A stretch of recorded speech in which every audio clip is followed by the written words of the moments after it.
Parents et amis, avec Gilles Parent.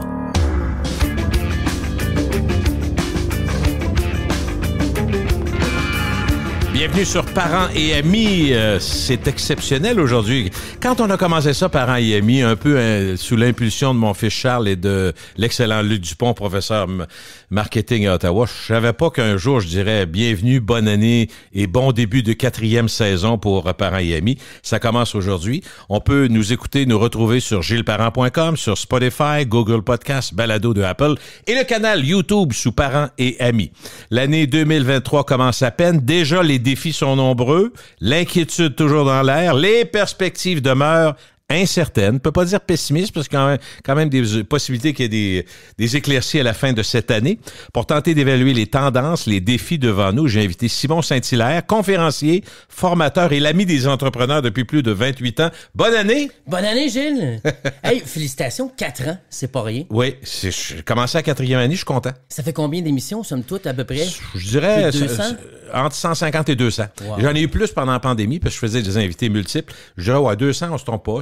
Cette année, je pense qu'on a fini à 50, 51, donc presque un par semaine.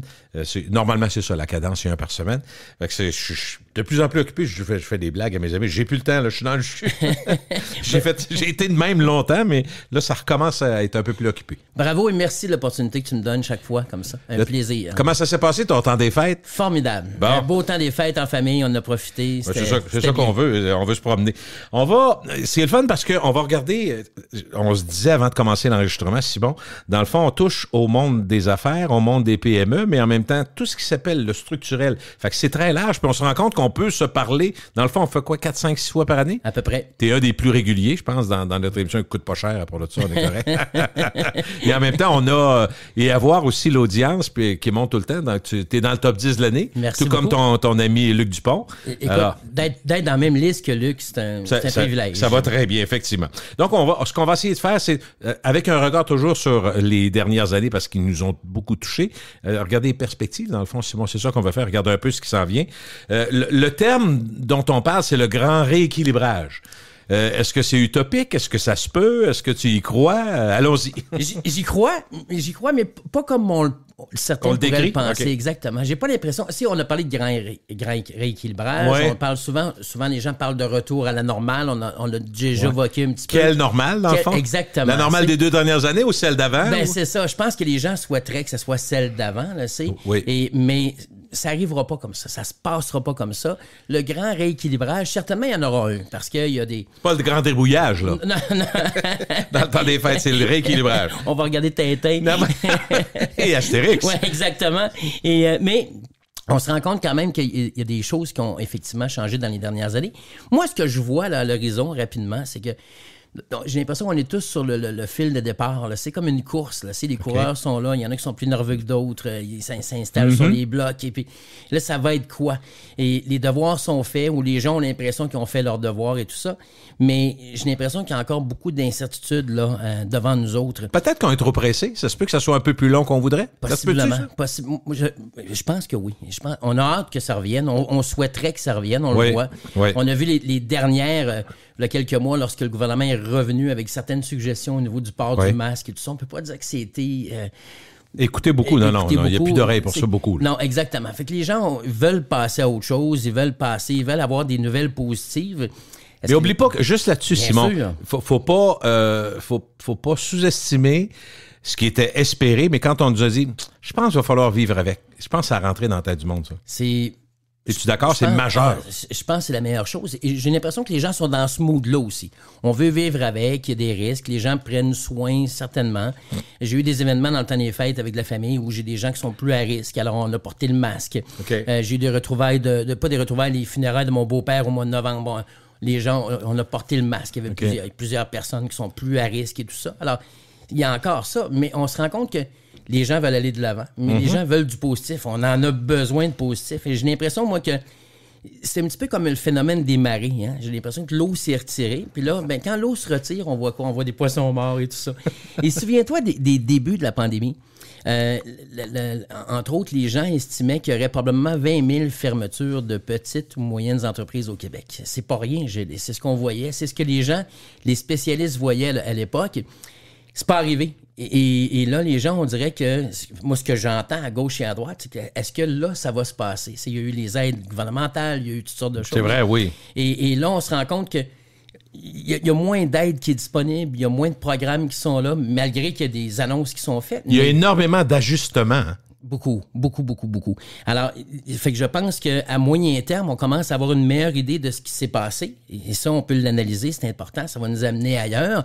Mais on se rend compte que depuis bientôt près de 3 ans, on a vraiment eu un crash course en économie qui ne s'enseigne pas à l'université. C'est la guerre, c'est la pandémie, c'est tout ça. L'approvisionnement qui était difficile, c'est de voir des épiceries qui sont en manque de certains produits, même les Tylenol, les pharmacies, des choses qu'on voyait en Russie, on faisait des blagues il y a 15-20 ans, mais il y a plein de phénomènes, d'épiphénomènes qui sont nouveaux, mais honnêtement, dans une vie comme la nôtre, quand nos parents nous parlaient, on a eu une grande période où il y a eu des soubresauts aux politiques, en économie, mais jamais autant et aussi concentré que dans les 3 dernières années. Ça bat tout, là. C'est impressionnant. Et les entrepreneurs, pas juste les entrepreneurs, même dans l'espace public, les gens ont dû s'ajuster tellement depuis 3 ans. Je pense qu'il y a une fatigue qui s'est installée. C'est pour ça que les gens souhaiteraient que ça revienne à ce que c'était, parce que ça, on le connaissait. Alors que là, on a l'impression d'être toujours un petit peu instable. C'est un petit peu comme sur un paddleboard. Là. Ça avance pas pire. Tu sais que tu flottes, mais... L'incertitude est peut-être le mot. Oui. C'est-à-dire que tu espères, mais t'es pas sûr. C'est exactement. Et c'est ce que je trouve. Et c'est pour ça que j'aime l'idée de la marée qui se retire, l'eau qui se retire. On commence à voir un petit peu pas les cadavres, mais ce qui reste. Ce que ça a ramassé. Et puis, on se rend compte que ça a fait des dommages. Ouais. Et là, les gens commencent à regarder l'année 2023, puis ils disent, ça va ressembler à quoi? On entend parler de rumeurs, de récession et tout ça. Alors, fait que puis les taux d'intérêt, ça a frappé plus que l'imaginaire, ça a frappé le porte-monnaie aussi. Parce qu'il y a eu des dépenses, on l'a dit dans la pandémie, les gens ont été reclus chez eux, se sont mis à rénover, faire quelques petites dépenses, puis se dire, l'argent qu'on mettait dans les voyages, on va le mettre ailleurs. Mais finalement, quand tu investis, c'est une façon de le voir. Ou quand tu dépenses, c'est une autre façon de le voir. Des fois, c'est la même chose, mais c'est pas toujours la même chose. Avec des taux d'intérêt historiquement bas, en bas de 1% pour des gens qui étaient dans le variable, entre autres, pour les emprunts. Puis d'un coup sec, ça monte comme ça. Tu te rends compte que les banques font quelque chose qu'ils n'avaient pas fait depuis des dizaines d'années. Appeler des gens pour dire le montant que vous donnez par mois, non seulement couvre plus l'équité, couvre même plus les intérêts. Ça s'est pas vu souvent. Ça s'est pas vu souvent. Et au début des années 90, j'ai vendu l'automobile. Oui. Assez longtemps ou quoi? 2 ans. 2 ans. Une belle école. C'était agréable. J'ai vendu... Éric Pichette, que tu connais bien, de Calinette, raconte toujours que je lui ai vendu sa première voiture et c'était la première fois que j'ai rencontré. C'est quoi tu vendais comme modèle? Toyota. OK. Et je lui avais vendu, Éric, un Toyota Corolla rouge. Est-ce que tu es surpris? Non. Et puis, mais à ce moment-là, les taux d'intérêt étaient 17-18% pour les voitures. Les gens, on a oublié ça. Au tournant 80, c'est ça, les années 80. Exactement. C'était vraiment début des années 90, 91, 91. J'ai travaillé là 89, 90, début 91. 17-18%. Et là, les gens arrivaient avec ce qu'on appelait des ballons à l'époque. C'est-à-dire que ta voiture, tu l'avais payée 40 000 pour dire quelque chose, tu l'as payée pendant 4 ans, tu veux la changer. Mais là, tu apprenais que tu dois plus que ce que ta voiture vaut. Et là, les gens avaient une ballonne. Donc, ils refinançaient. Alors, admettons que tu t'achetais une nouvelle voiture de 40 000 encore, tu rajoutais le 7 000 que tu avais encore à payer sur l'autre. Donc, tu t'achetais une voiture de 47 000 que tu refinançais à nouveau sur 5 ans, qui était le maximum à l'époque. OK. C'était énorme. Donc aujourd'hui, là, on a une situation qui est donc hasardeuse. Là aussi, on parle de... Puis les gens se demandent, effectivement, est-ce qu'on embarque... Tu sais, c'est drôle parce que t'as une lassitude qui a fait que les gens avaient le goût de voyager, puis on le voit, il y a des gens qui voyagent. Les compagnies d'aviation sont ajoutées, donc ça coûte plus cher. Donc, puis tout coûte plus cher. Fait que finalement, mais semble-t-il, l'économie roule assez pour que la Banque du Canada dise faut freiner encore parce que l'inflation... Tu sais, fait que dans l'air, il y a donc la raison puis la passion. Passion, t'as le goût de voyager, t'as le goût de faire... Mais la raison ferait que normalement, il faudrait arrêter. Fait que probablement que les taux d'intérêt vont finir par arrêter du monde. Puis l'autre affaire, c'est qu'il y a beaucoup de gens qui ont vu autour d'eux du monde parce que l'emploi était précaire, changer de job. Oui. On a rarement vu autant de monde qu'on connaît qui sont réalignés, qui ont fait des cours pour aller changer de métier carrément, s'en aller dans le système de la santé parce qu'il y avait de la demande. Il y a plein de mouvances qui se sont vues, là. À tout âge, Gilles. Ah ben oui! C'est des trentenaires, des quarantenaires qui retournent sur les bancs d'école puis qui s'installent pour pas juste un perfectionnement, là, un bac complet. On voit ça régulièrement. Complètement. Donc, il y a des gens qui vont se réorienter, qui le font présentement. Fait qu'on va être dû pour du changement. Oui. Probablement que c'est ça qui s'en vient. Si on regarde les perspectives, qu'est-ce que tu vois? Il y a beaucoup de choses. Puis, tu as juste mentionné, je pense qu'on a comme eu une insouciance. Hein? On avait envie de... On savait que ça aurait peut-être été bon de dire on va en placer plus et tout ça, mais il y a des gens... On était un petit peu écœurés, fait qu'on a dit on se gâte un peu. Et on a bien fait ça. Gilles, j'ai identifié des perspectives un petit peu. Qu'est-ce qui s'en vient en 2023?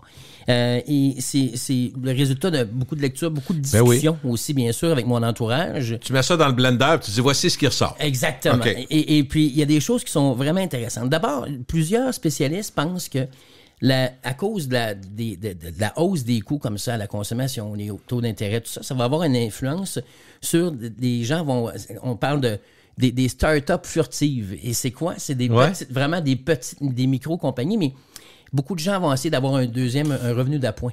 OK. Et ça, c'est intéressant parce que, dans le fond, à l'instant où les gens ont l'impression que, OK, là, ça a augmenté, je commence de moins en moins à avoir du lousse. OK. Le budget discrétionnaire des familles est certainement affecté actuellement. Puis là, les gens disent, est-ce que je pourrais pas aller vers un revenu d'appoint? Puis Internet permet... Elle permet ça. Exemple, prenons un exemple bien général. Tu as une bonne job chez Desjardins, mettons, oui. Mais tu dis, ma blonde est très bonne en création, elle fait des chandelles, peu importe quoi. Puis je vais l'aider, j'embarque avec elle, on passe ensemble, puis on fait ça par nos soirs un peu la fin de semaine. Enfin, on va aller chercher peut-être un 10-15 000 qui fera la différence des vacances. Puis tout ça. C'est un exemple là, parmi d'autres. Ton exemple est très bon parce que beaucoup de monde se sont assis sur une idée de business. Hein? Beaucoup de monde en fait ça. On y pense tout le temps. Là. Un jour. Ou tu vas ailleurs, tu vois de quoi, tu dis, hey, on devrait faire ça. Ça serait donc bon, ça. Hein? Et tout le monde le fait. Puis si, en plus, il y a de la boisson... Jusqu'à temps que ta blonde te dise, t'avais pris un coup pas mal. Moi, je me rappelle quand oublie ça. Hein? Mais entre le moment où effectivement tu y penses... Et il y a quelques mois, on était à Londres, ma conjointe faisait le demi-marathon à Wimbledon. Il y avait une pancarte qui était intéressante. Et il y avait plein de pancartes comme ça. Et il y en a une qui disait, prochainement, au lieu de dire, on dit un jour, on dit, let's make this day one. Okay. Au lieu de dire un jour, rendons ça jour 1. Jour 1. Et puis je pense que 2023 risque d'être ça. Pour certains, oui. Pour certains, des gens. Un redépart ou un nouveau départ ou un autre départ. Un autre départ. Il y a une affaire intéressante. On a parlé beaucoup de télétravail. On s'en rend compte comment ça s'est installé, tout ça. Donc, ça ouvre la porte. Ça ouvre la porte à quoi? Souvent, c'est des entreprises des micro-entreprises. C'est-à-dire que les gens vont...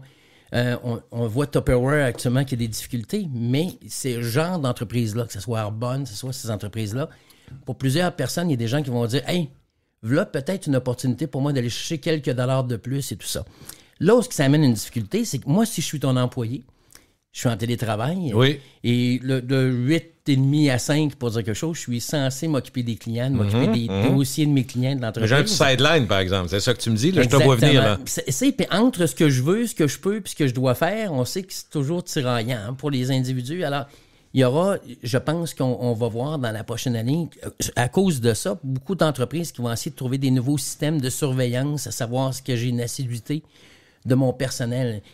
Et si j'étais un employeur aujourd'hui, j'irais voir les pages Facebook de mon personnel, j'irais voir les Instagram.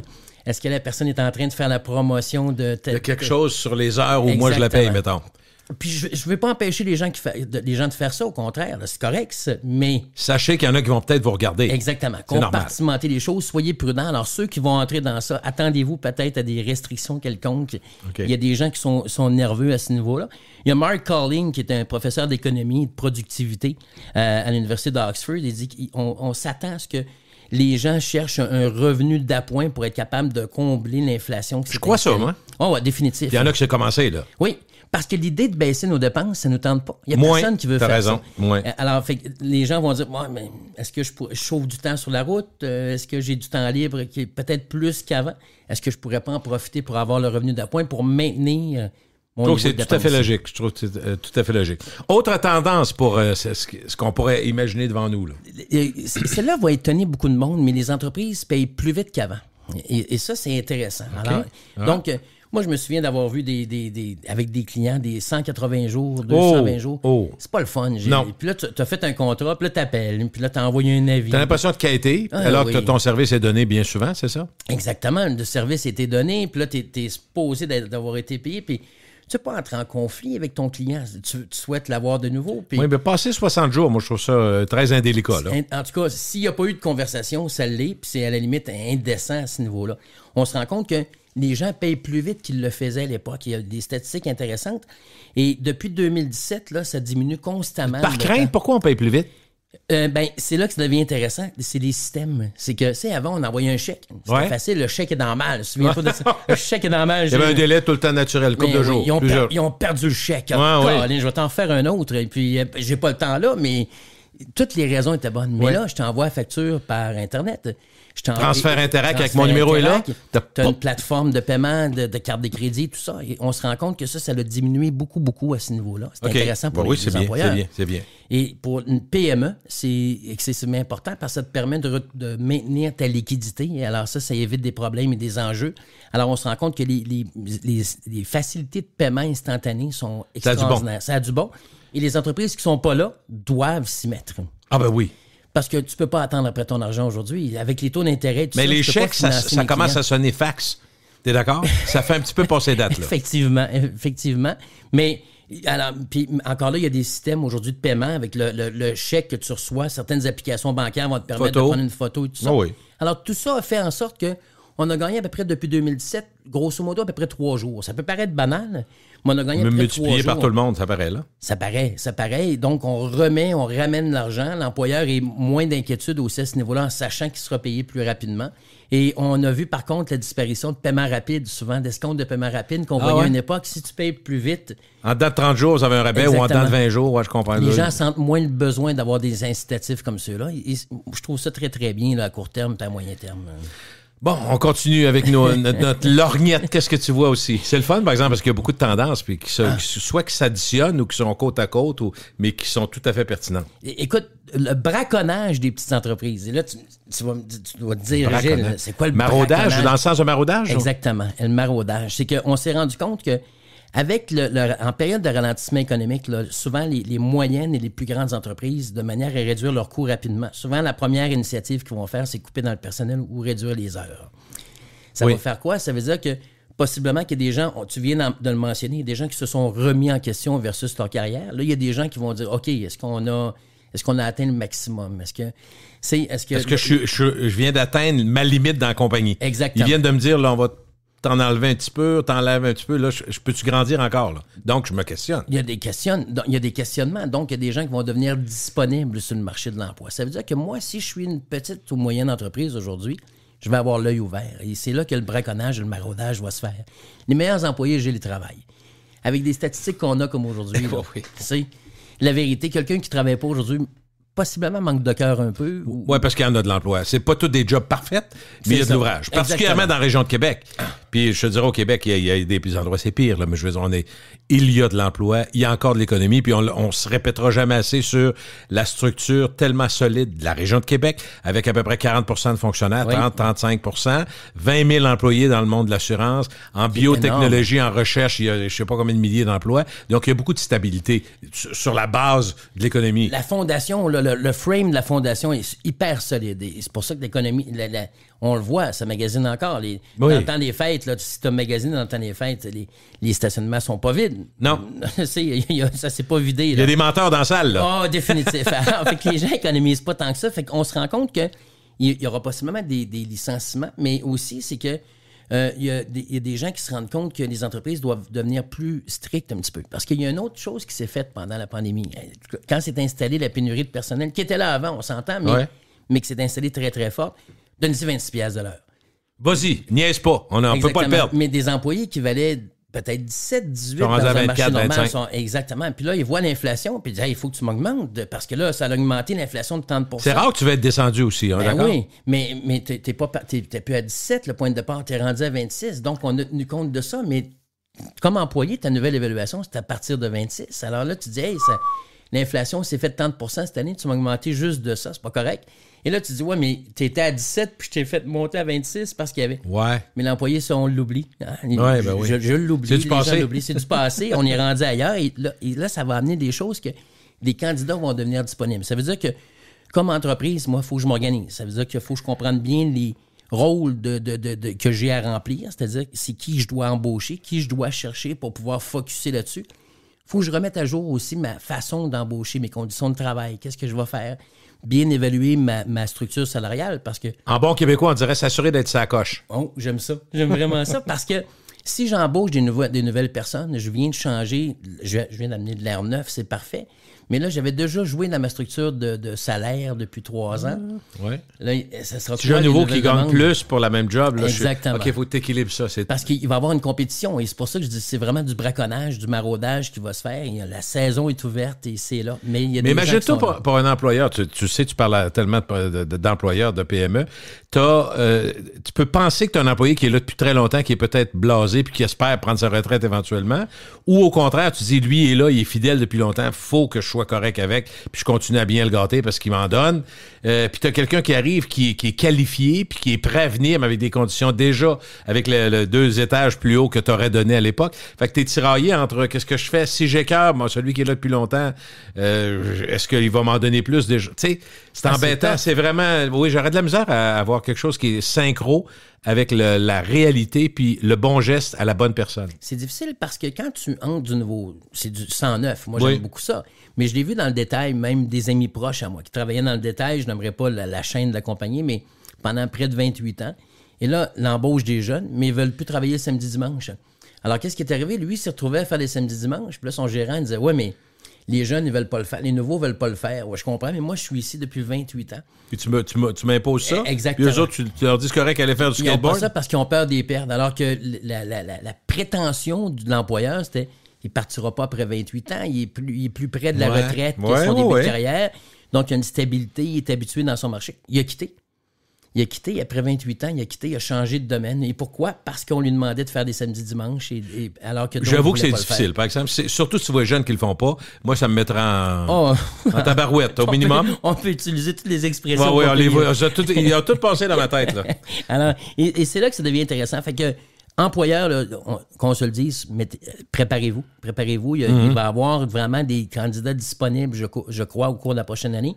C'est à vous d'aller les chercher, des attirer, les des trouver. séduire. Est-ce que le commerce en ligne, ça va continuer à grandir? Beaucoup. Beaucoup? Beaucoup, OK, beaucoup, beaucoup. Les pronostics des experts, on va vers ça? C'est énorme. Et puis, non seulement ça va continuer de grandir, mais il va y avoir beaucoup de nouvelles pousses. Il va y avoir beaucoup de nouvelles moutures qui vont s'installer. OK. Parce que partir à son compte en ligne, c'est moins difficile, c'est moins compliqué. De ne pas avoir un local qui coûte 5 000 par mois, déjà en partant, tu sais, ça se passe en ligne. Ça ne veut pas dire que c'est simple, parce que plusieurs se pètent le nez pareil. Définitif. Mais pour partir, c'est beaucoup plus simple. Écoute, ils ont fait des sondages auprès d'associations de comptables partout en Amérique du Nord, puis on se rend compte que Oui. les gens aiment se lancer en ligne pour différentes raisons. D'abord, une des choses, c'est que les coûts de fonctionnement sont réduits considérablement. Tu l'as dit, pas de local, pas 27 lignes téléphoniques avec un système et tout ça. Donc, tu sauves beaucoup, beaucoup, beaucoup là-dessus. Ça, c'est intéressant. Les marges bénéficiaires sont plus grandes. Tu as moins de dépenses, donc... En théorie, tu arrives plus vite dans le Tu devrais profit. faire plus de profit. Il y a un autre impact aussi, c'est que tu ouvres la radio, là, puis tu entends quoi? C'est le syndic de faillite, deuxième, troisième chance au crédit, tout ça. Les gens ont une crainte. Hein? Les gens ont cette crainte-là. Si je suis en ligne, j'ai moins d'argent investi. Si jamais demain... Si je tire la plug, je ne perds pas 300 000. Exactement. Puis donc, ça enlève le stress que les gens avaient de dire, est-ce que je mets en risque mon patrimoine familial? Est-ce que je suis en train Je sors de... 100 000 piastres de rire pour ça. Bonne C'est chance. pas rien. Là. Demain, j'ai 53 ans. J'ai des amis qui parlent de retraite. Et puis là, tu te dis, bon, je vais prendre cet argent-là durement gagné puis je la mise. T'as beau avoir confiance en toi. T'as beau penser que c'est une bonne idée. Il faut que les clients soient au rendez-vous. Puis, if you build it, they will come, là, comme dans le film Fields of Dreams. Là, si vous le bâtissez, les gens vont venir. On se rend compte que c'est pas aussi évident que ça Non. aujourd'hui. Il faut le faire. Quelqu'un qui avait une très bonne idée d'un très bon commerce en 2019, qui part ça, puis la pandémie arrive, tout est fermé, bang, bang, bang, bang. Il y a personne sur la terre qui avait prévu ça. C'est arrivé, là. C'est arrivé. Puis, c'est Moult reprises. Alors, fait que lorsqu'on regarde ça, alors, donc les gens ont l'impression que les pertes financières possibles sont moins grandes. Donc, ça donne un élan, je dirais, de courage à des gens qui remettaient ça en question. Maintenant, est-ce que il y a des bons côtés, des mauvais côtés? Qu'est-ce qu'on voit aussi, les coûts? les coûts. On se rend compte que la hausse des coûts là, a vraiment créé des enjeux au niveau budgétaire. Certains parlent de déchiquetage budgétaire. 2021 est intéressant parce que 2021, les coûts d'exploitation ont bondi de 17,1 % en général. Et c'est beaucoup, Gilles. Oui, c'est beaucoup. C'est vraiment beaucoup d'argent. Et là, on parle de 2021. On parlait moins de risque de récession à cette époque-là. Ouais. Entre 2021 et 2022, il y a eu combien d'hausses de coûts? Pas de coûts, mais des taux d'intérêt, tout ça, le taux directeur et tout, ça a augmenté incroyable. Donc, ta dette est beaucoup plus dispendieuse qu'elle l'était à une époque. Le refinancement est également plus compliqué aussi, d'aller obtenir du financement dans des conditions comme celle-là. Oui. Alors, fait que ça, c'est important. Alors, fait qu'on se rend compte qu'après un petit peu plus que 2 ans de perturbation, là, bientôt 3 ans, beaucoup d'entreprises doivent trouver une façon de fonctionner, d'avoir un 14 à 18 % de plus de coûts qu'ils avaient avant, ce qu'ils n'ont pas nécessairement au niveau des ventes. Puis tu as peur tout le temps de refiler ça 100 % aux consommateurs. C'est souvent ça qui arrive pareil, Oui. Simon. Mais malheureusement, tu l'as dit, 100 % c'est pas le cas. Alors, qu'est-ce qui arrive, c'est que les gens sont craintifs parce que, je vais en parler aussi au niveau des prix, il y a vraiment un impact à ce niveau-là et ça va ensemble. C'est que si je me rends compte que mes coûts sont plus dispendieux, tu n'as pas le choix. À un moment donné, ton comptable dit « il faut que tu augmentes tes prix ». Ben oui. Et là, les gens deviennent craintifs. Les études démontrent qu'on perd seulement 9 % de nos clients à cause des prix. C'est pas beaucoup, c'est à peu près 9 %. L'excuse est souvent utilisée, mais si tu n'aimes pas la face du vendeur ou de la vendeuse, tu lui diras pas. Là. C'est rare que tu dis je t'aime pas en face, je vais aller ailleurs. Là, le prix, ça devient une excuse qui est assez facile. Ouais. Puis ça, vous êtes plus cher qu'ailleurs, j'en reviens plus. c'est ça. Puis c'est pas plus compliqué que ça. Alors, les gens ont cette crainte-là. Les gens ont peur de réduire, mais t'as pas le choix. Gilles, le 14-18 %, c'est, dans certains cas, c'est une rentabilité totale. Alors, qu'est-ce qui arrive? C'est que ta liquidité est impactée. Tu peux faire une faillite de liquidité facilement dans une période comme aujourd'hui. Alors, les gens doivent trouver des façons de non seulement d'augmenter les prix, mais d'être capable de trouver le bon équilibre à ce niveau-là. C'est drôle parce que j'additionne quelque chose qui est d'actualité à la fin de l'année dernière récente. On lisait, et ça, c'est pas une grande surprise quand on y pense, que un des éléments nouveaux pour la plupart des propriétaires, c'est le vol à l'étalage. Parce que 14-18, si tu mets là-dedans, puis quand tu prends des grandes compagnies comme Walmart, la plus grosse compagnie de détail au monde, oui, et d'autres qui disent que c'est vraiment un réel problème, à 2 égards, chez les clients, mais encore plus chez les employés. Le vol interne. Et là, je me suis dit, je pense entre 14-18, pour certains, ça doit monter à 25. Là. Écoute, Gilles, je veux pas être négatif, non. mais c'est un fait. Écoute. C'est épeurant et apeurant. Oui, les deux. Écoute, il y a, à l'époque, Sears, et on s'entend, là, je peux en parler parce que ça As-tu travaillé comme agent? Non. J'ai un ami qui l'a fait, moi. Pour vrai? À l'époque, écoute bien, il était dans les plafonds, puis des fois, il tombait. Il était tombé dans les racks de disques. Pas des blagues, là. Fallait qu'il se rampe dans le plafond, parce que c'était pas organisé avec des systèmes automatiques comme aujourd'hui. Je te parle des années 80. Lui, il avait une job comme ça.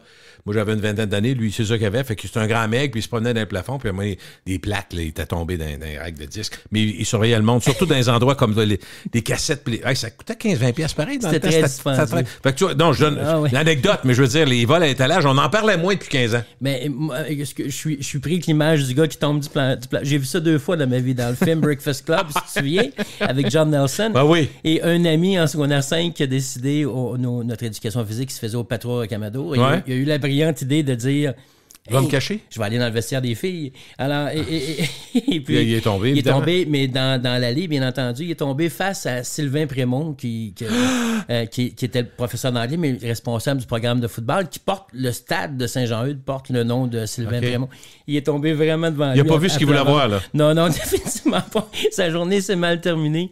Mais, alors, fait que c'est 2 seules fois où j'ai vu ça de ma vie. Mais le vol à l'étalage, c'est d'accord que 14-18, je veux pas être plate, mais ça doit être plus haut que ça, là. Écoute, on estimait à une époque, c'était 1 300 000 par jour qui se volaient dans les magasins de détail au Québec. La statistique date avant la pandémie. C'est beaucoup d'argent, Gilles. C'est un trou dans l'économie. À l'époque, Sears, 42 % du vol provenait des employés. C'était la statistique officielle. Donc, c'était du vol interne. D'un paquet de façons. Toi, tu travailles chez Metro. Moi, je travaille chez Sears, admettons, à l'époque. Ouais. Et tu viens faire ton épicerie, mais je te donne ma liste également. Et qu'est-ce que tu fais? C'est que là, mettons que 2 laitues, mais j'en passe une seule. Alors, fait que c'était souvent très, très, très difficile. L'électronique a changé un petit peu ça, rend ça plus facile au niveau Ça paraît des d'un contrôles. bar, hein? Tu parles des propriétaires de bar, avant qu'il y ait les machines automatiques. Et combien de services à travers... Tu servais à 8 verres, il y en a 6 que tu chargeais, les 2 autres, tu mettais ça dans tes poches. Dans le temps qu'il y avait de l'argent, il y a moins d'argent. Il y a moins d'argent qui circule. Je parle de l'argent des papiers et tout ça. Mais alors, fait que Je comprends l'affaire. Les gens sont audacieux à ce niveau-là. Donc, Mais là, c'est pas le côté ratoureux, c'est le côté, il y a une occasion d'aller chercher les choses qu'on va revendre pas cher. Oui. Parce qu'il y a beaucoup de plateformes pour revendre. Écoute, beaucoup plus facile qu'avant. Souviens-toi, à l'époque, on plaçait une annonce dans le Journal du Québec, dans le Oui, Journal mais de là, c'est en ligne, bing, bang, bang, bang. C'est Puis, hyper facile. puis la plupart des gens qui vendent en ligne se disent, regarde, soit virement Interac ou en argent. Puis souvent, il y en a qui veulent uniquement vendre en argent. Fait que de toute façon, c'est un contournement des taxes et des impôts, d'accord? Là? Ben, puis quand tu achètes en ligne, mettons, tu vas sur Marketplace, Oui. puis la personne, là, sa photo de profil, c'est un chat, et puis il s'appelle Artung. C'est pas un gars de Chicoutimi, là. C'est pas un On gars sait de très nulle bien part, que je c'est veux dire, ah oui. c'est même pas- il existe même pas. C'est un souvent troll ou un... vraiment quelqu'un qui a bâti un nom, là, c'est. Ben oui. Ça, c'est à risque, mais effectivement, le vol à l'étalage est compliqué actuellement. Et il y a des raisons. C'est le manque de personnel. Est-ce que En plus, tu as moins de gens pour surveiller. surveiller? Si tu as moins de gens sur le plancher, ça veut dire que tu as plus d'espaces qui sont à risque. Alors, fait que, Puis là, t'es pris en disant, je mets dessus 3-4 agents de sécurité. Faut que t'es payes aussi. ça coûte de quoi? Ça coûte de Fait quoi? que, bon, est-ce que le jeu envoie chandelle, c'est à toi de voir. Pour une grande entreprise, probablement, mais pour un petit magasin, je dirais non. Ce qui va devenir compliqué, c'est que si demain, tu es propriétaire d'un commerce, puis c'est tes états financiers, puis je t'annonce que tu as du vol qui se passe chez vous, là, tu commences à craindre ton équipe. Est-ce que est-ce que je partage telles informations? Est-ce que je donne les clés à un tel, à une telle? Là, Il y a une ambiance qui est pourrais pas le fun, paranoïer. Oui, plusieurs le font en passant, Gilles. Alors, fait que c'est dans la restauration, très connu, hein, que des gens se servent à même le frigo. Alors, il faut éviter ça. Donc, il y a, après ça, l'inflation. Là, qu'est-ce qu'on fait? On se dit, tout est plus cher. Bien, prenons juste les taxes municipales, les gens chialés. Mais si la ville de Québec, par exemple, ou les autres villes autour, partout au Québec, à la fin de l'année, on a annoncé les mouvements de taxes, les hausses de taxes. Si les villes avaient suivi l'inflation réelle, ça aurait été 6-7 %. Ça aurait été dramatique. Ils l'ont pas fait, Ils mais l'ont pas fait. à 2,9, ça chiale pareil, parce qu'on était habitué à des fois rien, des fois 1,5, 2. Mais donc, les commerces, dans le fond, qu'est-ce qu'ils font? Est-ce qu'ils font face à l'inflation ou on augmente les prix? Le risque, c'est de dire je vais l'avaler, là. Je vais avaler cette inflation-là. On va assumer ça. Oui, parce que j'habitue mes gens à ne pas payer le vrai prix. Et qu'est-ce qui va arriver? C'est qu'à un moment donné, je n'aurai pas le choix de le monter le prix. Gilles, il y a des choses intéressantes. C'est que si demain, tu as une entreprise qui fait grosso modo 30 % de profitabilité brute et tu augmentes ton prix de 3 %, c'est pas grand-chose. Admettons que ton item vedette, tu vends 500 $, tu le vends 515 C'est très peu. Gilles, tu pourrais te permettre de perdre jusqu'à 11 % de ta clientèle, de tes ventes, sans affecter ton profit brut à la fin de l'année. Ça veut dire que, mettons que tu aurais 2000 clients par année, 2000 transactions par année à 500 $. Je suis une entreprise, je sais pas, d'entretien quelconque. Mon tarif, c'est 500 $ pour l'année. Je fais 1 million de chiffre d'affaires, je fais 300 000 de profit brut à la fin de l'année. Ça va bien, puis je suis satisfait de ça. J'augmente de 3 %. Admettons que j'ai une perte de vente, bien, jusqu'à 11 % sans affecter mon profit brut à la fin de l'année. Alors, ça veut dire que j'aurais perdu près de 65 000 de chiffre d'affaires à la fin de l'année, mais j'aurais encore 300 000 de profit brut. J'ai moins de salaire de payer, moins de frais de carte de crédit à accumuler, c'est moins de publicité à faire peut-être. Ça s'équilibre d'une certaine façon jusqu'à un certain point. Ah, exactement. Donc, ma rentabilité brute demeure la même. Probablement que ma rentabilité nette va être plus grande. Mais dans les faits, Gilles, demain, tu as une entreprise. Tu montes ton tarif de 500 à 515 $. Si tu as une équipe de vente qualifiée, pas parce que je veux prêcher ma paroisse, mais admettons là, que tu as une équipe de vente qualifiée, mais tu as une bonne réputation, tu as un service à la clientèle qui est éprouvé, tu ne perdras pas ton 11 %. Alors, qu'est-ce qui va arriver? C'est que finalement, tu vas maintenir tes ventes quand même, mais tu vas au moins réduire les impacts de l'inflation.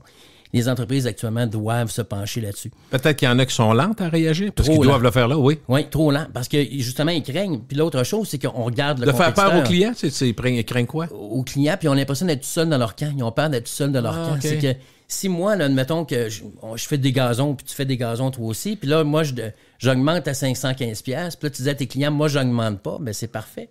Ça se peut que tu ailles chercher quelques-uns de mes clients. Mais au bout de la ligne, ça va donner quoi? Alors, fait que là, les gens s'observent, puis si l'autre le fait pas, on le fera pas nous autres aussi. Fait que finalement, les deux se punissent en quelque sorte de ne pas l'avoir fait. Pendant que j'investis pas, pendant que je ne vais pas chercher ce que je devrais aller chercher comme hausse de prix, j'ai moins d'argent pour faire de la publicité. J'ai moins d'argent pour payer du personnel qualifié. J'ai moins d'argent pour les former. J'ai moins d'argent pour acquérir des nouvelles applications, des nouveaux outils. Dans le fond, Simon, tu es en train de dire, même si c'est plate, dans une période de tumulte comme on est là, il faut que tu checkes tes marges. T'as pas le choix. Puis les entreprises doivent se reconcentrer sur mon offre. Je ne sais pas si tu as remarqué, dans plusieurs restaurants, le menu a commencé. Le menu a maigri. Hein? Il y a des diètes, il y a moins de choix d'entrée, il y a moins de choix de toutes sortes de choses. Pourquoi? Parce qu'il faut que tu vendes ce qui est payant aujourd'hui. Et puis, les gens ont commencé à faire ça. Faut t'éviter les pertes. Ça, c'est évident, je dirais. Alors, fait, mettre l'accent sur ces services les plus rentables, sur ces produits les plus rentables. Et puis, juste un risque, j'ouvre une parenthèse, les heures d'ouverture. Un des réflexes qu'on a vu beaucoup en 2022, c'est les gens réduire les heures d'ouverture. Je vois des restaurants qui sont ouverts maintenant de mercredi à samedi. Oui, on en voit. On en voit beaucoup. Puis il y a un risque pour ça. Si je suis un restaurant, je suis peut-être un commerce de destination, j'ai une clientèle qui m'apprécie. Je te dirais pas. À la rigueur, je dirais, ça dépend du restaurant. Un restaurant de haut de gamme, je dirais, ça peut se comprendre plus qu'un restaurant familial où je m'attends un mardi midi à aller manger une petite pizza avec une soupe aux légumes, puis c'est fermé. Je vais être surpris. Tu vas être surpris, mais tu vas devoir découvrir un nouvel endroit puis tu risques de l'adopter. Puis c'est ça le risque. C'est ça. Et je voyais un commerce dans le temps des fêtes lorsque je suis allé faire des courses avec ma conjointe qui est une grande surface là, et qui était fermée le dimanche. Et puis, il y a un risque parce que je te dirais que 100% de ce qui se vend là se vend sur Amazon. Les gens doivent réaliser que c'est pas vrai que les clients vont t'attendre sous prétexte que tu as décidé de fermer. Surtout, c'est une possibilité autre. La possibilité existe. Alors, il y a un risque très élevé à ce niveau-là. Est-ce que la pandémie nous a appris que la productivité, c'est encore bon? Hey, écoute, tu me permets de revenir en arrière. Souviens-toi de Lucien Bouchard lorsqu'il a fait avec les lucides. Hein? Faut travailler plus, c'est ça? Faut travailler plus. 2005. Je me rappelle de ça. Ça avait été, écoute, ça avait fait jaser, ça avait fait tumulte, c'est le cas de dire, là, ça avait brassé. Il est devenu un paria auprès de ses anciens. Et pourtant. Exactement. C'est qu'il disait quoi? Essentiellement, il était avec une douzaine de personnalités du monde des affaires, du secteur public et politique, et bien sûr privé. Et ils sont assis puis on dit on s'en va dans le mur. Alors, il y a des choses qui doivent être faites. Là, c'était le 19 octobre 2005. Et moi, j'avais l'impression que ça faisait moins longtemps que ça. Il était très fort. On parlait dans ça qu'il fallait se protéger pour la montée de l'économie au niveau asiatique, de la production asiatique et tout ça. Ça s'est avéré pas pire. Ça s'est avéré pas mal vrai. Les autres observations, on parlait beaucoup du déclin démocratique. Pas démocratique, mais démographique. On a vu quoi? On a vu les deux. Le vieillissement de... Effectivement, possiblement. T'es un devin. Démocratique aussi. J'osais pas le dire. Hein? Mais on a vu vraiment la population vieillissante, on le sait. Oui. On a parlé effectivement de la concurrence asiatique. Et alors, fait que là, dans le fond, quand il a fait ça, il a dit on doit produire plus. Les gens ont vu ça comme étant du Québec bashing, en quelque sorte. Hein? Ils ont vu dans ça comme si Lucien Bouchard était devenu un traître à la nation du jour au lendemain. C'était vraiment un bon conseil. Complètement. Puis les gens autour de lui, c'était tout du monde qui, dans des intérêts différents, dans des sphères différentes, étaient très solides. Vraiment. On pouvait les respecter. Là. Et on les respecte encore. On aurait dû les écouter davantage. Malheureusement, les centrales syndicales se sont vraiment braquées. On se souvient, il y a eu vraiment une montée de bouclier. Changement. Hein? Changement. Les partis politiques au pouvoir, autant provincial que fédéral, ont vu ça comme étant une insulte ou un affront qui a été fait. Et comme je disais, il est devenu réellement un paria. On l'a vu sortir vraiment plus invité aux tribunes et tout ça. C'était comme celui qui était pas fin. Mais dans le fond, il nous a dit nos 4 vérités. Et on se rend compte que bientôt 18 ans plus tard... Juste la base de ce qui est en train de se faire devrait pas nous surprendre. Quand on dit 2 choses, on fait plus de bébés. Oui. Puis la courbe de la population faisait que les baby boomers étaient très, très, très présents. Des grosses familles, 4, 5, 6, 7, 8 personnes. Tout le monde arrive à retraite à peu près dans 10-15 ans, les années actuelles. Moi, j'ai 62 ans, puis j'étais à la fin du baby boomer. Fait que des baby boomers. Fait que c'est des gens qui ont payé leur maison. C'était pas la même structure économique. Fait que, pour résumer, beaucoup de monde ont débarqué, c'était prévu, débarqué du système. Et on fait plus de bébés. Puis là, on est surpris de voir qu'il y a une dysfonction. La dysfonction, il n'y a pas juste érectile, comme les annonces à la télé. La dysfonction démographique, c'est exactement ça. Là, faut pas être surpris que l'immigration devient un enjeu majeur. Si on avait juste regardé ce qu'il nous disait il y a 15-20 ans, on aurait pu prédire exactement ce qui s'en venait. Il y en a qui l'ont fait d'ailleurs. Oui, mais trop peu, malheureusement. On aurait dû se pencher. On ne les a pas écoutés. On aurait dû écouter davantage. Tu l'as dit, l'immigration aussi est un enjeu. Ça doit faire partie des discussions. Ça doit continuer de faire partie des discussions. Qui a raison? C'est quoi les bons chiffres? Je ne sais pas, mais c'est pas juste d'avoir du nombre, c'est des gens qualifiés qu'on va chercher. Complètement. Il faut reconnaître leurs compétences. L'intégration, c'est pas toujours simple. Non, c'est un bon défi, mais qui était prévisible. Est-ce que les PME, c'est une bébite? Toi, tu travailles beaucoup avec les PME, c'est une bébite qui meurt ou qui va bien? C'est les deux. C'est-à-dire que le haut de gamme va demeurer. Le haut de gamme n'est pas en danger. OK. C'est dans une situation de resserrement économique, on se rend compte que les gens qui avaient des moyens financiers, souvent les ont encore. La classe moyenne devient plus large, hein, et puis la classe moyenne a moins de revenus. On voit qu'actuellement, des entreprises, ce qu'on appelait les 5, 10, 15 à une époque, aujourd'hui, je pense que sans nommer un nom d'entreprise, on n'a pas le choix de dire Dollarama. On ne peut pas contourner. Non. Et actuellement, leurs résultats financiers sont exceptionnels. Alors, il y a des gens qui cherchent des nouvelles solutions. On a vu en 2022 des entreprises qui ont dit on n'augmentera pas le prix des produits sans marque, hein, ou des marques maison et tout ça, qui les gens ont commencé à utiliser. C'est parce qu'on magasine plus que jamais. Ben des gens à qui tu parles, tu te dis, moi, mettons, parce que c'est proche de chez nous, puis ça me satisfaisait. Ça fait 25 ans, j'allais tout le temps, mettons, au Provigo ou chez IGA, pardon, l'épicerie, parce que c'est le cœur de la guerre, pareil. Tout le monde mange éventuellement. Puis là, ces gens-là te disent, là, je suis sur Reebee, je regarde les spéciaux. Quand il faut que j'achète, mettons, une dinde, elle est moins chère là. Fait que là, puis la carte fidélité que j'avais pas, je l'ai maintenant. Fait que tu vois qu'il y a un changement d'habitude. Il y a un changement d'habitude. Et la chaîne d'épicerie en 2022 qui a dit que leur marque maison n'augmenterait pas les prix, c'était brillant sur plusieurs fronts. Un, c'était que tu crées une nouvelle habitude parce que c'est quand même une marque, c'est la marque maison, mais elle porte quand même un nom de marque. Et là, tu t'habitues à consommer cette confiture-là. Et ça va rester. Ça se peut que ça reste, oui. Ben oui, ça va rester. Et après ça, les prix vont reprendre la normale des choses.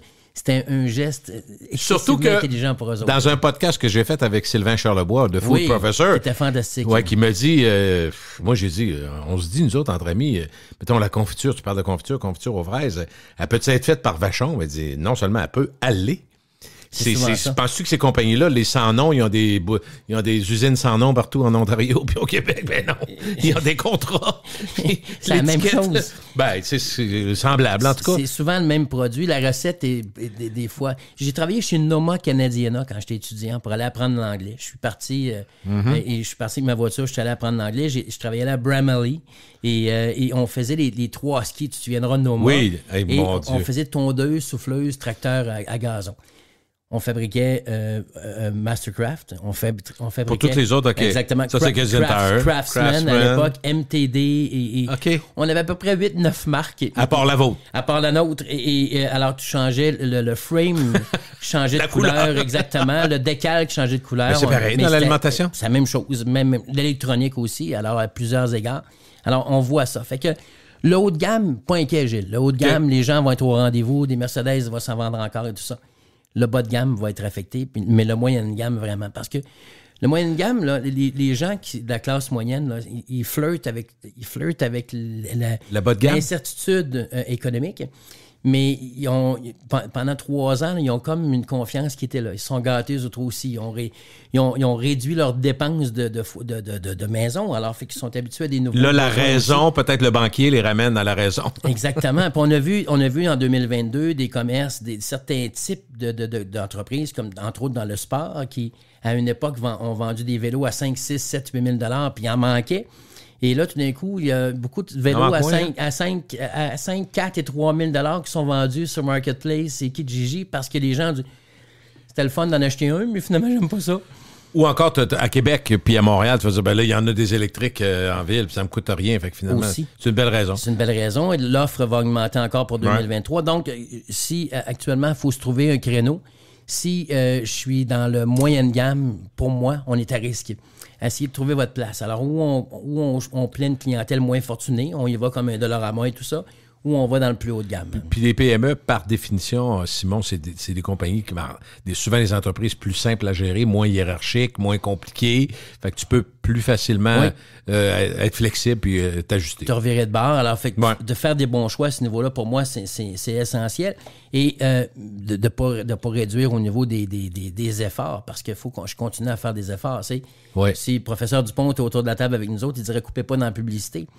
Et souvent, le réflexe des gens, c'est de dire on va couper dans la pub. Et c'est définitivement pas... Faut que tu existes encore, c'est sûr. Exactement. Comment ça va les jeunes et les plus vieux? Parce qu'il y a un mélange, là. C'est deux, trois générations. Écoute, c'est 2-3 générations. Puis, Gilles, on va devoir commencer à s'entendre. Je voyais dans le téléphone, on a eu des soupers familiales chez nous. On a des 20 ans chez nous. On a des 40-50, c'est sûr. 22, puis du 25-27, oui, effectivement. Hein? Mais le gap, on dirait que d'abord, le boomer est large aujourd'hui. Hein? C'est que dès qu'il y a 50 plus qu'eux autres, c'est un boomer. Alors, c'est assez quelque chose. T'sais. Et des fois, je les écoute, puis il y a un boomer qui est venu au magasin aujourd'hui qui ne comprenait rien. Et c'est quel âge avait-il? Puis là, finalement, il avait 34. Il avait 30-40 ans. Là. Alors, on se rend compte que le boomer est large. D'abord, il va falloir qu'il se passe quelque chose. Il va falloir qu'on commence à s'entendre et à se comprendre les deux côtés. Parce que là, tout le monde y va de critiques assez acerbes d'un camp versus l'autre. Et j'ai retenu certains commentaires que je reçois à gauche. Trop vieux, hein, bien sûr, on parle des plus âgés. Trop jeune. Alors, il est trop jeune. Alors, fait que trop jeune, pas d'expérience. Nombril-vert, ça marche pas. Nombril-vert, paresseux. Hein? Et là, c'est les deux qui disent ça d'un camp. Il est écœuré de travailler, ça fait longtemps qu'il est là, il est paresseux. Puis l'autre, il vient d'arriver, il n'est pas prêt à travailler. Paresseux! Tout est là, exactement.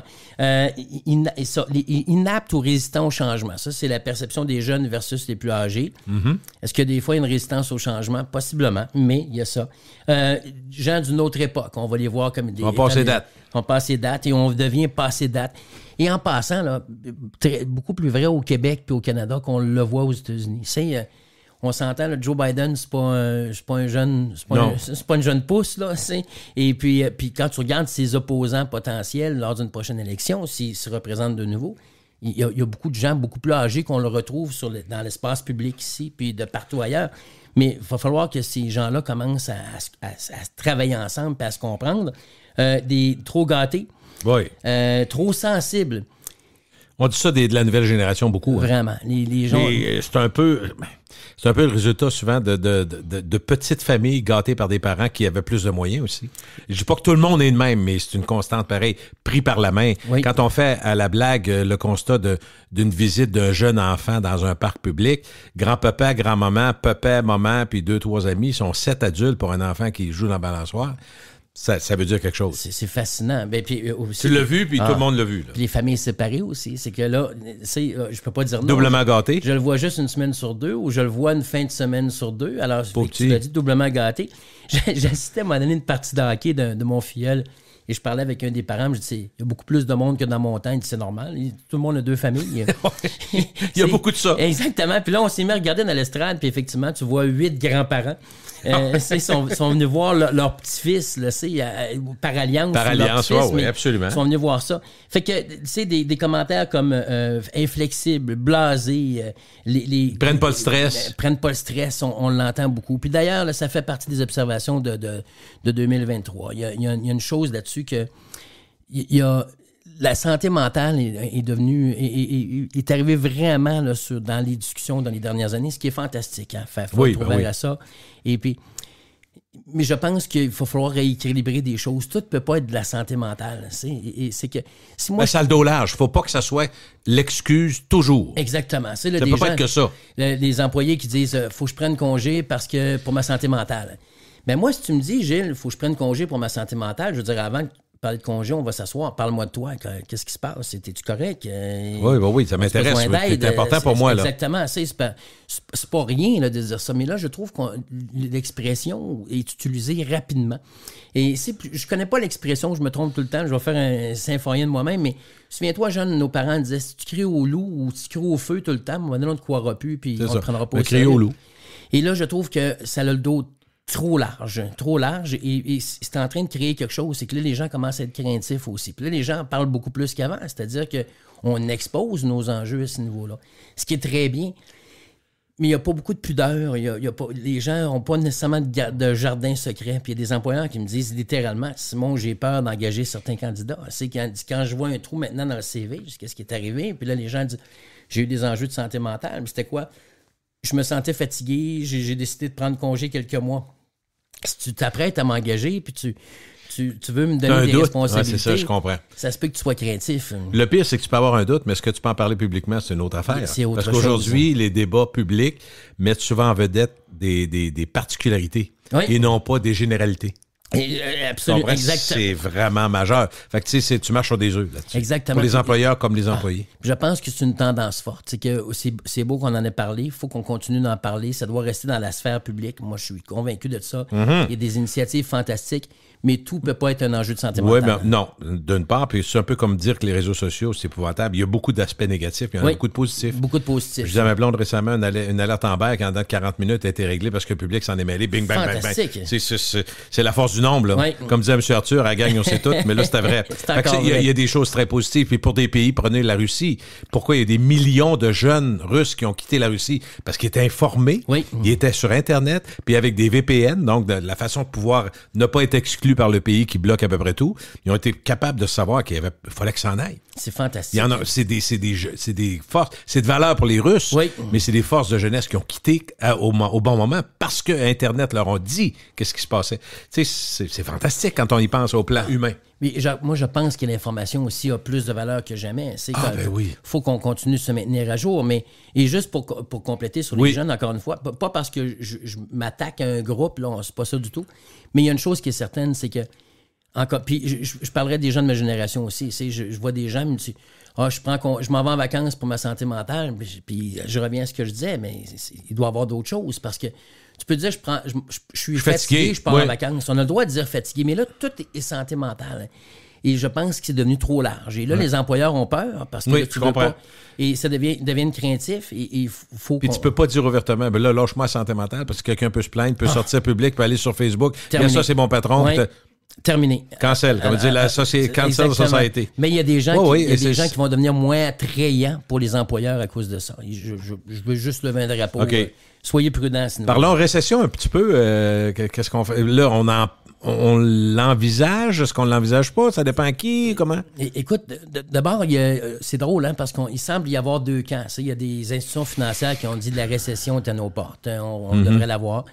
Et on le voit là, en début d'année. Actuellement, les discussions sont fortes à ce niveau-là. Est-ce qu'il y en aura une? Je suis certainement pas un économiste.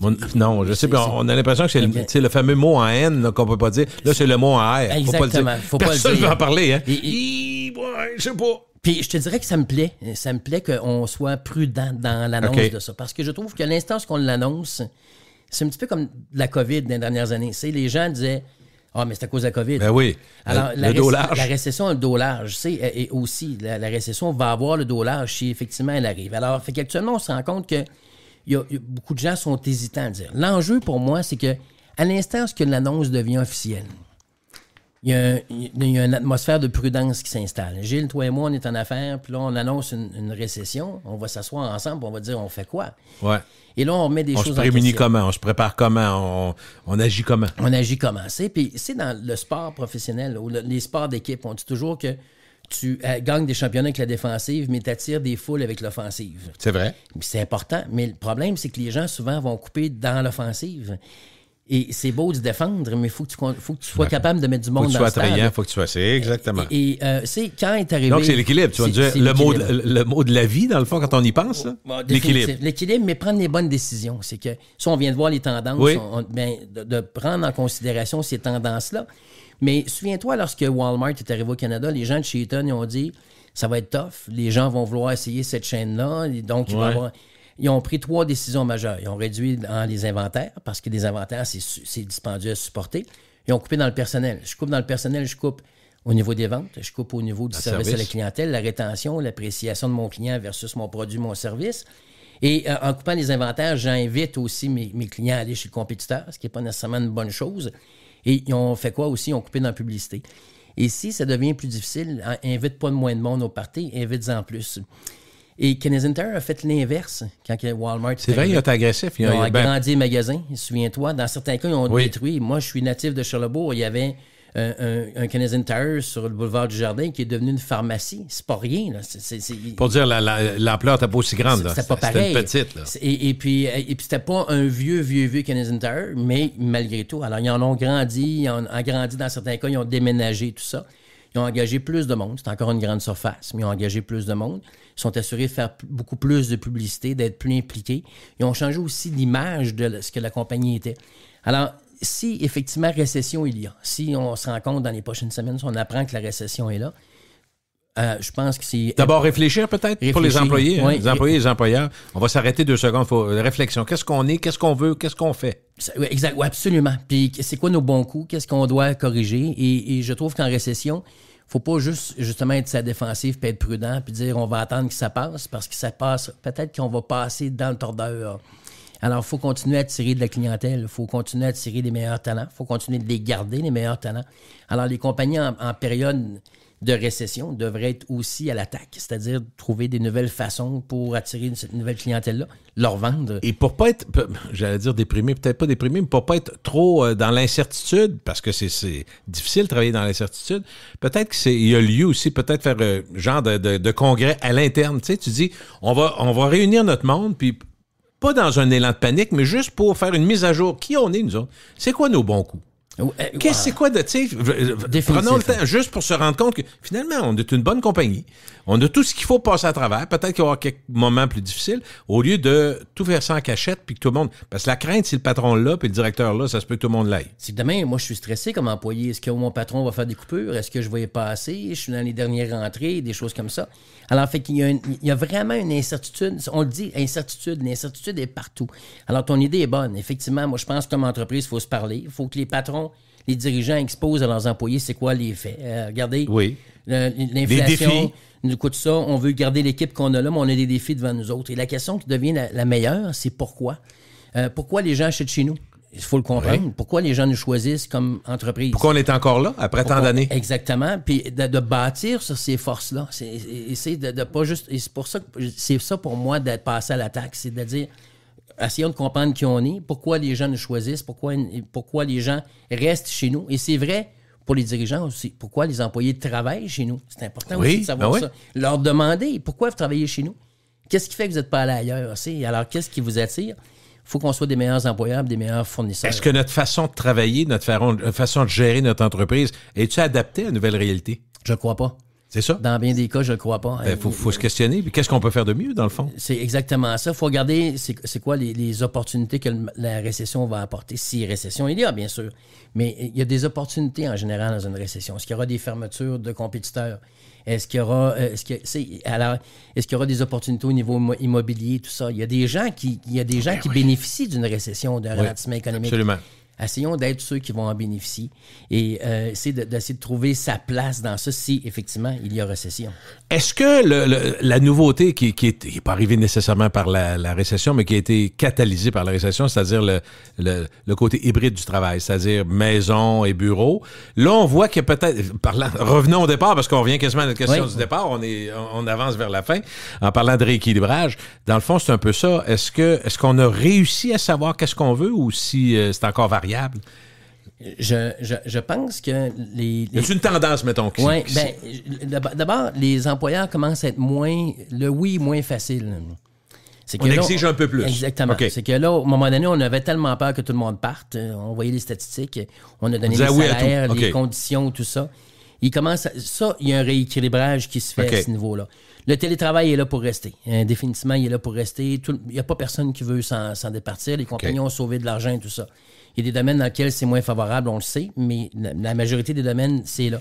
La productivité ne semble pas affectée actuellement par le télétravail. Les chiffres nous démontrent que la productivité demeure essentiellement... Ça, c'est important. Hein? Ça, c'est la première chose qu'on devrait se poser.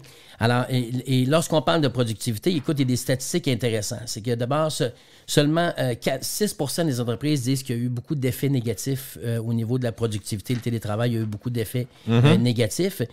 On dit que 25 % des entreprises ont vécu des effets modérément négatifs. Alors, c'est quand même 31 % de gens qui, grosso modo, disent disent que ça a bousculé, pas. Puis un dans le bon ajustement, sens. en théorie, c'est stressant un peu, c'est anxiogène un peu, tu sais pas trop, là. Ah, c'est quelque chose. Mais là où ce qui est intéressant, c'est que 40% des gens disent qu'il y a peu d'effets négatifs sur leur entreprise et 25%, c'est énorme, Gilles, disent qu'il n'y a aucun effet sur la productivité. Alors, et là, ça devient intéressant à ce niveau-là. Fait que quand on regarde tout ça, oui, il y a un rééquilibrage à ce niveau-là. Effectivement, les employeurs sont moins enclins à dire oui à tout, sont plus sélectifs dans ce qu'ils vont. Et, mais le télétravail va rester là.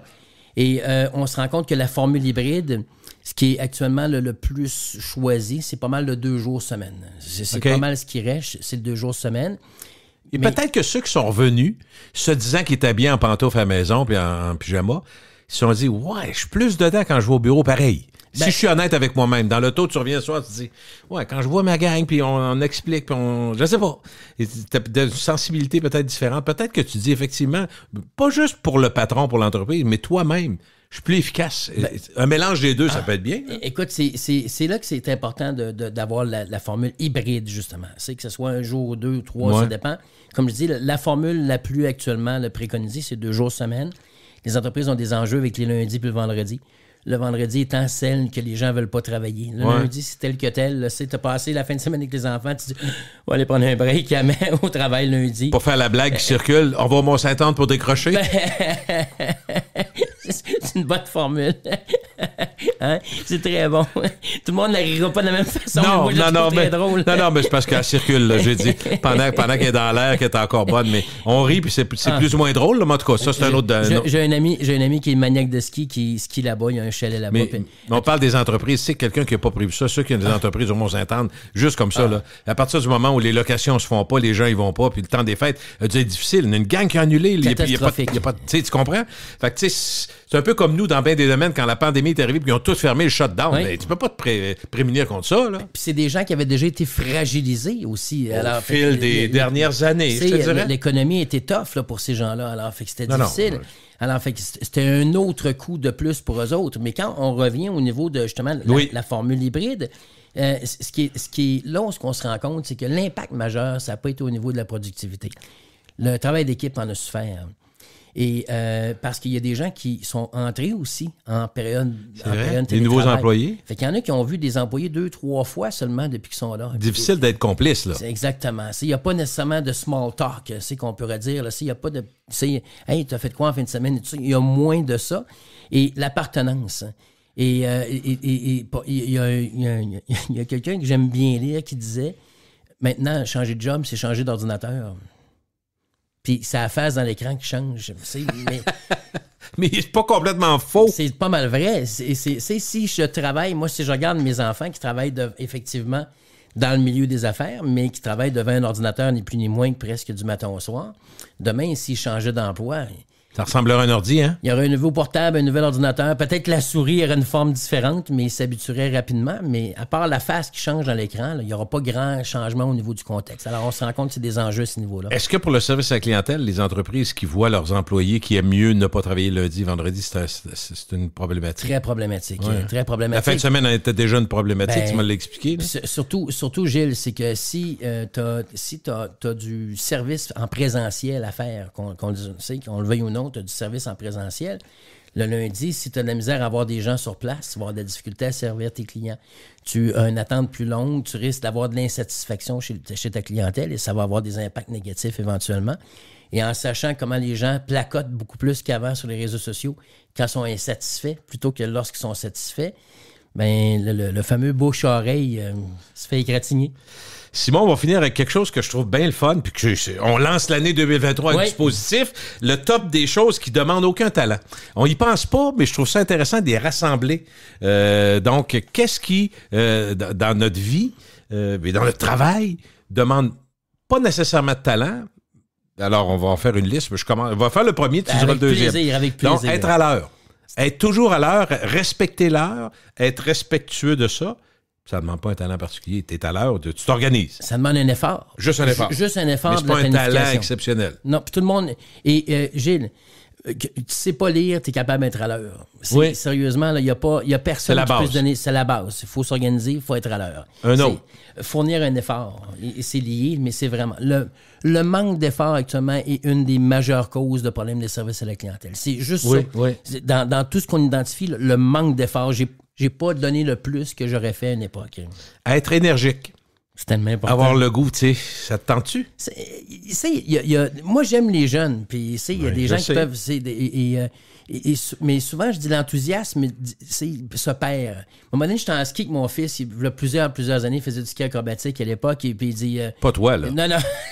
Ben ouais, des fois, c'était acrobatique. Mais sans le vouloir. Sans le vouloir, mais ça valait des fois 11 sur 10, facile. J'ai pris des fouilles fantastiques. Okay. Mais sauf que, oui. À un moment donné, il dit, papa, ma bouteille d'eau est full vide. Ça, c'est une bouteille vide. Les jeunes ont cet enthousiasme. C'est fun, c'est capoté, c'est écœurant, c'est l'enfer, c'est débile. Et aujourd'hui, je trouve qu'il y a des gens qui manquent d'énergie. Mais ça va... Pas pire. Ouais, comme cheminée. Fatigué, je suis tanné, puis tout ça. Et juste pour le fun, on vient de passer la période des fêtes, puis j'ai des gens qui se plaignent. Ah, c'est plate, on a trop de parties. Ah oui. Et il y a des gens qui sont... 40% de la population québécoise vit seule. Il y a des gens qui auraient bien aimé avoir un party dans le temps des fêtes. Je suis allé porter récemment de la nourriture suite à un événement qu'on avait. On avait des restes de buffet. Je suis allé porter ça à l'Aubé-Rivière comme on le fait plusieurs fois par année dans des événements comme ceux-là. Et... ces gens-là se plaindront pas de trop manger dans le temps des fêtes. Puis nous autres, on se plaint rapidement. On n'a pas arrêté de manger, je t'ai écœuré. Il est temps que ça finisse. Exactement. Puis on ne peut pas se plaindre de ça. Dans la même ligne, une attitude positive. C'est l'attitude, là, il y a tous les clichés qu'on peut dire sur les phrases, mais il reste vrai. C'est vraiment ça. On a vu des gens de talent, et sans parler des gens qu'on connaît, nous, personnellement, mais prenons dans le sport professionnel, des gens qui sont repêchés au premier rang. Ils ont un talent, tout le package est là. Physiquement, la grandeur est là, les skills, les habiletés sont là, tout est vraiment là. Finalement, on se rend compte que la personne a un enjeu d'attitude. Et tu réussiras jamais. Ça lève pas. C'est vrai dans le sport, c'est vrai à l'école, c'est vrai au travail, c'est vrai en couple. Autre chose qui ne demande pas nécessairement de talent, être passionné. Oui. Mais combien de fois, ton père a dû dire ça, nos parents nous l'ont dit, tant qu'à faire quelque chose, essaie de le faire comme du monde. Puis si tu as la passion, ben, ça va te traîner, ça va te donner le goût de faire les efforts. Oui, parce que ça va être dur. Ça va être dur, Gilles. Ça va être dur professionnellement, personnellement. À un moment donné, tu vas en avoir des bouts de toffe. Dans la vie, tout le monde a des bouts de toffe. Si tu n'as pas la passion de persévérer, tu ne seras pas capable d'y arriver. La passion, ça te donne 6 pouces. Il y a une émission que j'adore, moi, qui est Succession. C'est ça que ça m'aurait pris.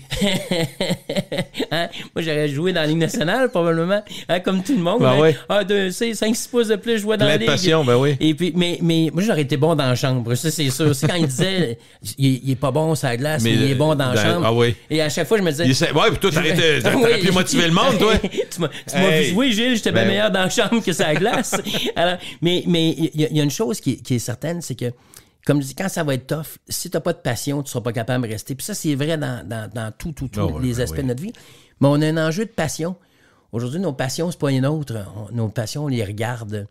Et je voyais je vois des gens qui sont des fans d'une équipe sportive, ils triplent, mais ils en parlent comme si c'était la leur. Si on gagne celle-là, correct, là. Mais tu joues pas dedans. Puis tu peux être un fan, mais une passion, pour moi, c'est quelque chose dans lequel on est des participants et non des acteurs. Et je trouve qu'on a beaucoup de... On est des participants et acteurs et non des spectateurs, je m'excuse. OK, mais déjà, ta compagnie, tu es plus près de la réalité. Quand tu travailles dans une entreprise, tu peux être bien fier. Oui, mais tu peux être très fier aussi pour le faire pour quelqu'un d'autre. Oui. De trouver la raison pour laquelle tu le fais. Pour moi, ça, c'est important. Vouloir apprendre. Gilles, c'est... C'est encore des bases pareilles. Hein, c'est dommage parce que l'éducation et l'instruction, c'est deux choses différentes pour moi, mais qui se rapprochent. L'éducation, c'est nos parents, je trouve, qui nous la communiquent. C'est notre entourage. On dit que ça prend un village pour élever un enfant. Oui. Je pense que l'éducation... Moi, je vois ça comme toi. L'instruction, c'est les notions que tu apprends. Exactement. Puis ça, on ne devrait pas se tanner d'apprendre. Et je trouve que le fait qu'à l'école, on apprend souvent pour des notes, c'est-à-dire qu'on veut passer. Et je donne souvent comme exemple, Demain, toi et moi, on s'en va au bureau des véhicules à la SAAC pour aller chercher notre permis de conduire. Je sais pas pourquoi, mais pour toi, mais moi, là, demain, je passe pas. Si j'ai un examen demain de conduite, là, je ne passe pas. Je sais pas, probablement que j'aurais besoin d'un rafraîchissement. Je suis certain. Puis pourtant, je conduis tout le temps. Oh là, oui. Mais on a appris notre cours pour passer la note. Une fois qu'on l'a passé, on fait plus le tour de l'auto, on n'ajuste plus le miroir, c'est mon auto. Alors, c'est correct. Au pire, je l'ajusterai en chemin. Tout ça en mangeant un burger puis en buvant une liqueur. Mais de vouloir apprendre, de continuer d'apprendre, 10% de la population canadienne va acheter un livre dans la première année. Dans la prochaine année. En 2023, la statistique, c'est 10% des gens. 25% des livres achetés seront lus jusqu'à la fin. C'est dramatique. C'est dramatique, Gilles. Puis quand je vois Aujourd'hui, on se rend compte que on a eu en 2022 des discussions à savoir, OK, l'examen de français, il y a beaucoup d'échecs. Il est peut-être trop difficile.